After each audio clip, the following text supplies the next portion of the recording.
Matapos ang 7 taon na pagsasama, isang malaking balita ang bumungad sa kanilang mga tagahanga. Kinumpirma ng content creator na si Sir Jean or mas kilala na si Sir Gavin at ng kanyang longtime partner na si Ma'am Elma ang pagtatapos ng kanilang relasyon. Sa isang emotional na pahayag, sinabi ni Sir Jean na hindi naging madali ang kanilang naging desisyon. Ayon sa kanya, mas mahirap umano na ipagpatuloy ang isang relasyon kung pareho na silang nasasaktan at nahihirapan. Kaya naman napagdesisyonan nilang tapusin ang kanilang pagsasama ng may respeto at pag-unawa sa isa't isa. Kasabay ng kanilang announcement, nilinaw rin ni Sir Jean ang mga kumagalat na usap-usapan sa social media matapos may ugnay ang kanilang pangalan sa isang larawan kasama ang isang babaeng dentista na naging dahilan ng iba't ibang espekulasyon ng publiko. Ayon kay Sir Gavin, hindi umano iyon ang dahilan ng kanilang paghihiwalay. Ipinaliwanag niya na kaibigan lamang ang taong nadawit at alam din umano ito ni Elma.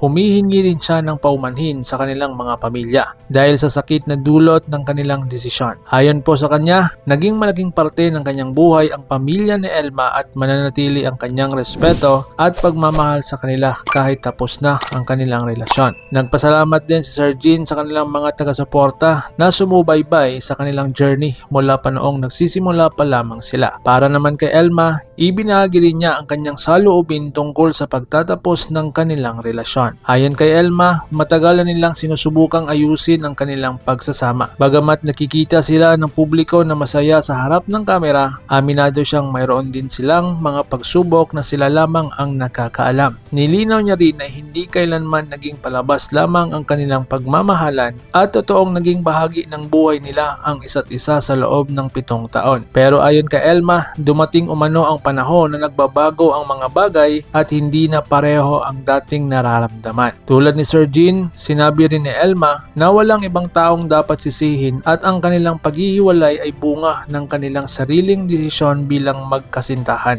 Nagpasalamat siya sa kanilang fans na patuloy na nagbigay ng suporta at pag-unawa habang binagdadaanan nila ang masakit na yugto ng kanilang buhay. Pinalikan din ni Elma ang kanilang mga masasayang alaala at sinabi niyang mananatiling mahalaga sa kanya ang lahat ng kanilang pinagsamahan. Para sa kanya, si Sir Gavin ay mananatiling isang espesyal na tao sa kanyang puso at pahalagahan niya ang pagmamahal at mga taon na kanilang pinagsaluhan. Sa ngayon, parehong humihingi sina Sir Jean at Ma'am Elma ng respeto habang nagsisimula sila ng panibagong yugto ng kanilang buhay. Bagamat naghiwalay na ang kanilang landas, pareho nilang ipinakita na posible pa ring magtapos ang isang relasyon na may respeto at pasasalamat. Pero sa kabila ng kanilang paglilinaw, marami pa rin ang nagtatanong. Ano nga ba ang inyong reaksyon sa hiwalayan ni Sir Gavin at Ma'am Elma? Sa tingin ninyo, may kinalaman ba talaga ang mga kumakalat na issue o talagang panahon na lamang ang naging dahilan? I-comment ang iyong opinion sa ibaba.